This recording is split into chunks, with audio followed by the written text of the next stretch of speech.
Well, hello, my friends. As always, I am super pumped that I get to be in your ears. I was sitting and thinking about many of the clients that I've had the privilege of working with who have been able to crush their first million in revenue in their private practices or have added a million to their private practices. And I started looking for the common threads between them. And what I came up with is four things that you need to do if you are going to grow a seven-figure medical practice. So let's dive into that, okay? I want to preface this by saying this is something that is possible. This is something that I've watched so many doctors do. This is something I have done multiple times. And like you can hit your first, you can hit multiple, you can hit, whichever number it is you want to hit. But I want us to look at four things that must change, four things we must do if we're going to hit that. All right. So the very first thing that we're going to need to do is have a change of attitude. Okay, have a change of attitude. There is something. I mean, I did this when I started off as an entrepreneur. I was in complete resistance. Complete resistance. I'm like, I'm a physician. I've paid my dues. I've done all this training. I've built this practice. For some of you, I've built this business. It shouldn't be hard. Things should just work out and all of that. But this is the deal. There is nothing we did in our medical training that has prepared us to run a seven-figure medical practice. Like it doesn't translate.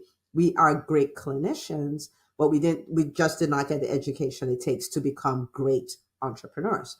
And so the attitude shift is an attitude where you're like, I am willing to, like I understand that I am a great clinician, but my dues are not paid in full. I still need to become a great entrepreneur. I need to still have that evolution.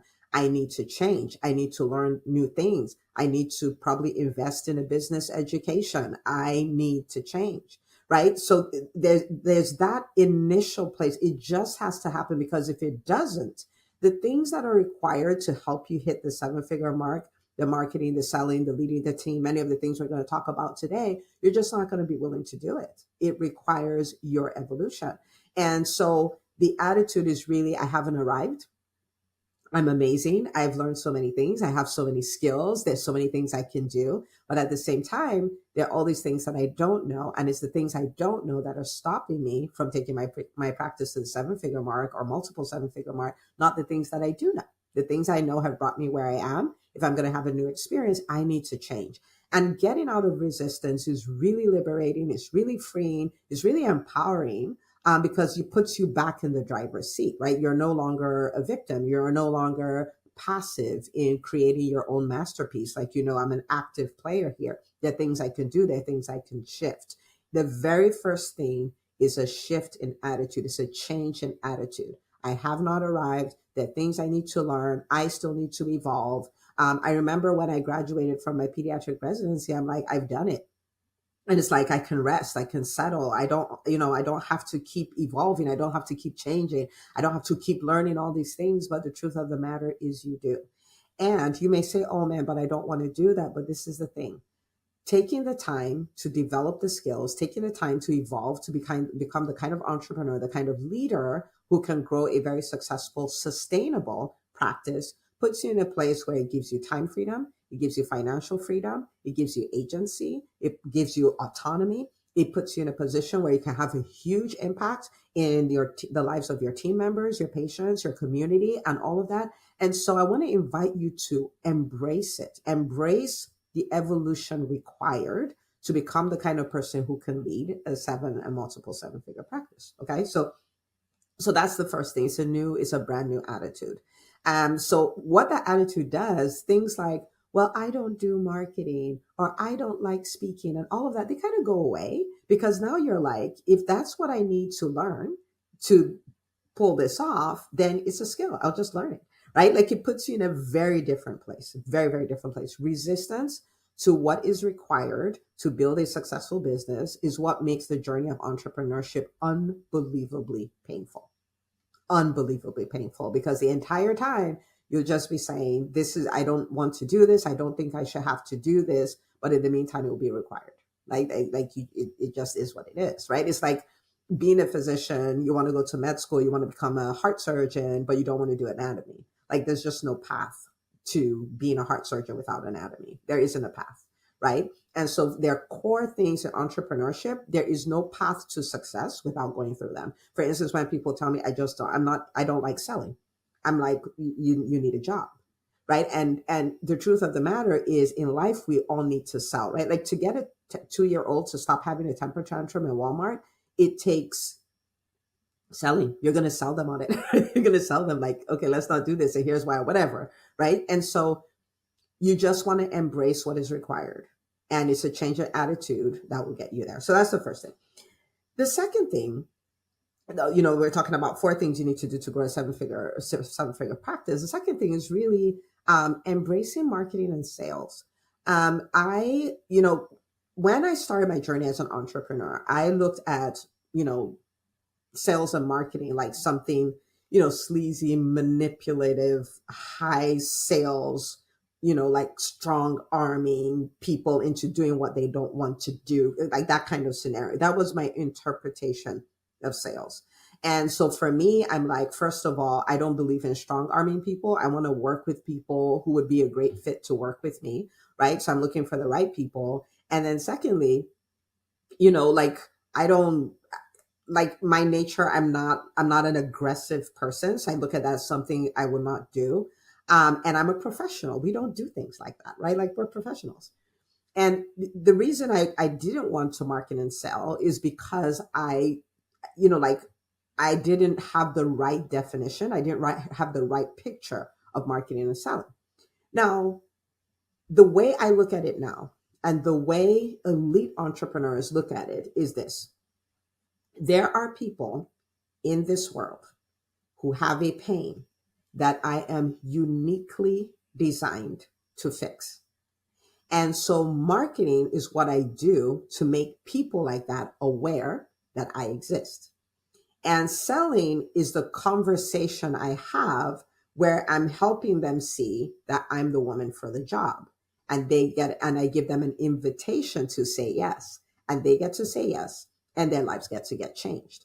And so marketing and selling is the ethical thing I do because I am gifted with the ability to solve a problem that somebody else has. And the truth of the matter is, if I do not market and you do not sell, they're going to stay in pain, most likely. They're going to stay in pain, or they're going to stay in pain for longer because I did not reach them. When you look at it that way, it is your moral obligation to market and to sell. Okay. Now, some people may say, well, my private practice, we grew by word of mouth. I never had to do anything. But this is the thing, right? You don't want to build a business that works on, it's on cruise control. It's on luck, right? Because the question becomes, if you have a pandemic, will that strategy work? If the hospital comes and creates 2 private practices around your practice, will that strategy still work? If there's some change in the insurance system, will that strategy still work? If it will not, why would you build a business on one leg when it's a table that should have 4 legs, right? And so you want to build into your private practice multiple streams, multiple ways it can thrive no matter what. That's what we do with everything else. So I would not build a practice on that kind of luck because things can change. And when they do change, you want to be in a position where it may shift some things, but it doesn't put you out of business and you can still thrive through it. Okay. So marketing and sales is something to embrace. It is something that is your job as an entrepreneur to either do it or make sure it is done. Okay. It is your moral obligation. So when you think about, you run a private practice, you're a pediatrician, and, there are people who maybe they won't have access to the level of care you can deliver because you don't know they're there. They don't know you're there. But this is the kicker though. If there's somebody who is a lot less competent and is even harming children, who is out there marketing and selling, they will go to that person. They will not come to you because they don't know you exist. And so if you truly believe in your practice, you truly believe in your business, you truly believe in the impact, then your job is to show up and keep going like, I'm here. This is what we do. This is a problem we solve. These are the problems you have. This is what life can look like on the other side of working with us. You're inviting them to come work with you. Go here, schedule an appointment, and all of those things. The pathway to seven figures, the pathway to adding seven figures is marketing and sales. So those are two things that now, because one, we have the right attitude, then two, we don't resist these things anymore. We do them. We do them because it's part of the pathway. So that's number two. Number three is you want to become a true team leader. Okay. A team leader. Now, could you hustle your way in private practice? You actually can. It's like hustle your way to $1 million. No, you're going to need people. But this is the idea.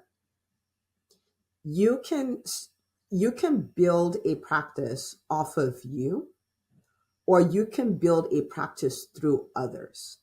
And it was John Maxwell who said that one is too small a number for greatness. If you want to build a practice that will be, like that'll have a huge impact, that'll create financial freedom, that'll create time freedom, and all of those things, then you're going to need a team.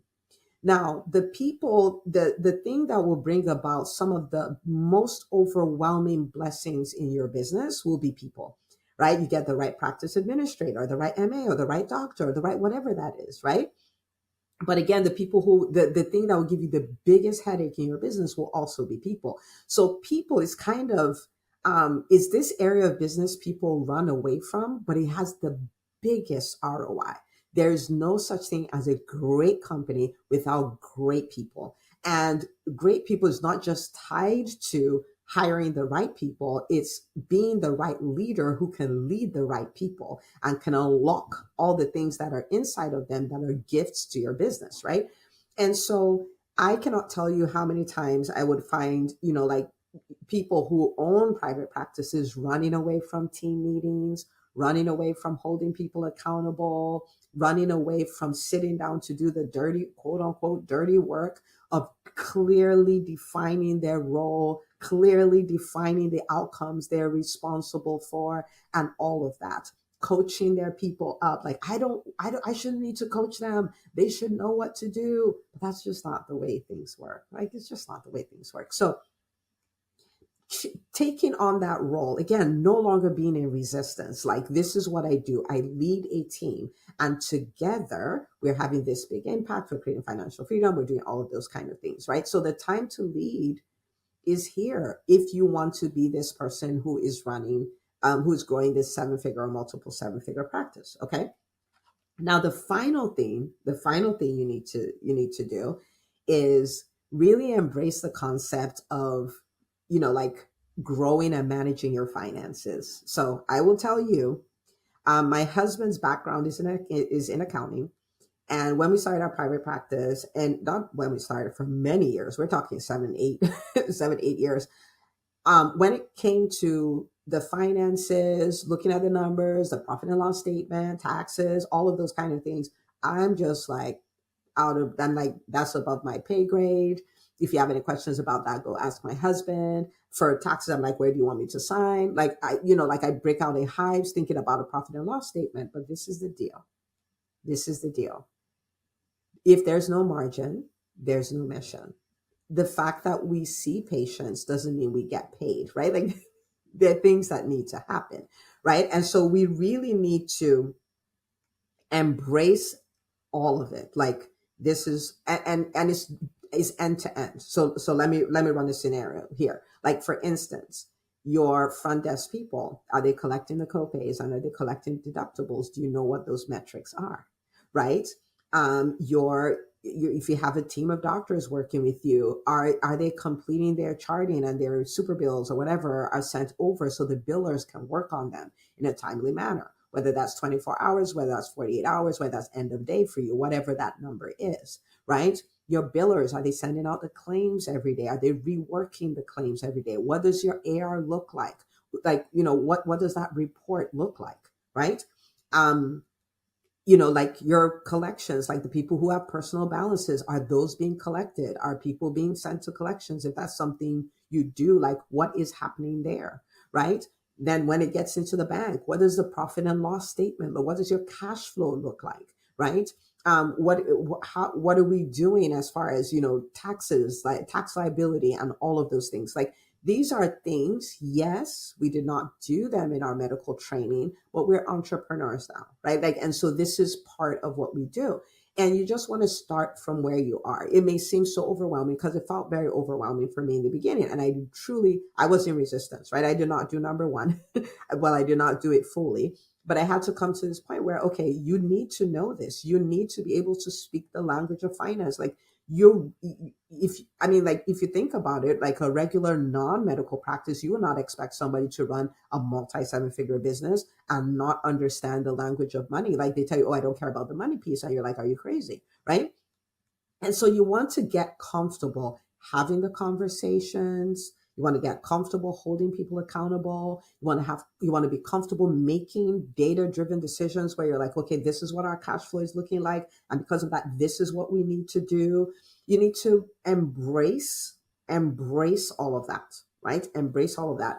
And these are the things that will set you up to not only hit the 7-figure mark, because you can do many things to hit that, but do you want to hit it? Do you want to stay there? Do you want to continue to grow? Do you want to grow in a sustainable way? Do you want to grow in such a way that you're not creating a burnout situation? Do you want to grow in such a way that you're leveraging your team? And so, growing does not mean losing more and more of your time. It may even mean gaining back your time because of the way you lead your team, right? The way you lead and unlock your team. So if you want to build that kind of medical practice, then these are the things you embrace. You embrace changing your attitude.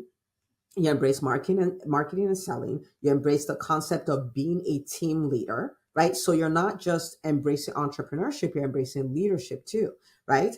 And like I said, the people will be your greatest gift. My team is like the greatest gift ever across my companies. Like these are the greatest gifts ever, right?